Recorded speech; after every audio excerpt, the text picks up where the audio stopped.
চামড়া বাংলাদেশের সম্পদ। চামড়া আমাদের দেশের চামড়া আমাদের দেশেই আমরা ধারাবাহিকতাভাবে আমরা আগে যেভাবে কাঁচা চামড়া থেকে ফিনিশ পর্যন্ত করে আসছি, ভবিষ্যতে আমরা তাই করব। আমরা অতি তাড়াতাড়ি শীঘ্রই আমরা এই কর্মসূচি আমরা চাই সরকারি যে কর্মসূচি দিয়েছে রপ্তানি করতে হবে কাঁচা চামড়া, ওয়েটগুলো চামড়া অতি তাড়াতাড়ি প্রত্যাহার করুক, বন্ধ করুক।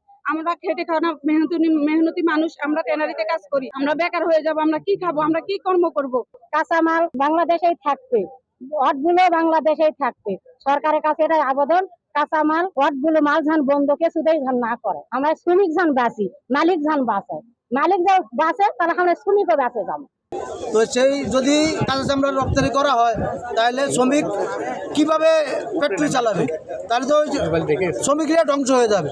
তা আমরা এখান থেকে বলতে চাই, টানা সপ্তমবারের মতো বেস্ট টিস্যু পেপার ব্র্যান্ড হিসেবে স্বীকৃতি পেয়েছে বসুন্ধরা টিস্যু। একটা দাবি সরকারের কাছে যে অবিলম্বে যেন এই কাঁচা চামড়া অথবা অটগুলি চামড়া রপ্তানি করার যেন বদ্ধ করে। চামড়া শিল্প একটি ঐতিহ্যবাহী ও দেশীয় কাঁচামাল নির্ভর 80% মূল্য সংযোজনকারী ব্যাপক সম্ভাবনাময় রপ্তানি খাত। এই খাতের সাথে প্রত্যক্ষ ও পরোক্ষভাবে জড়িত রয়েছে প্রায় 20 বিলিয়ন মানুষ, যাদের সিংহভাগ গ্রামীণ জনগোষ্ঠী।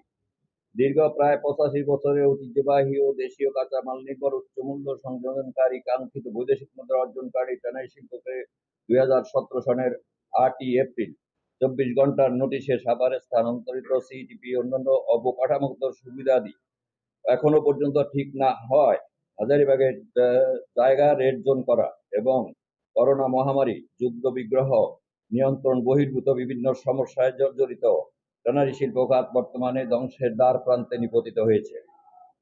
ক্ষতিগ্রস্ত ট্যানারি শিল্পকে রক্ষার জন্য মাননীয় শিল্প উপদেষ্টা মহোদয়ের সাথে সাক্ষাৎ করে পত্র প্রদানের পর মাননীয় শিল্প উপদেষ্টা মহোদয় আমাদেরকে আশ্বস্ত করে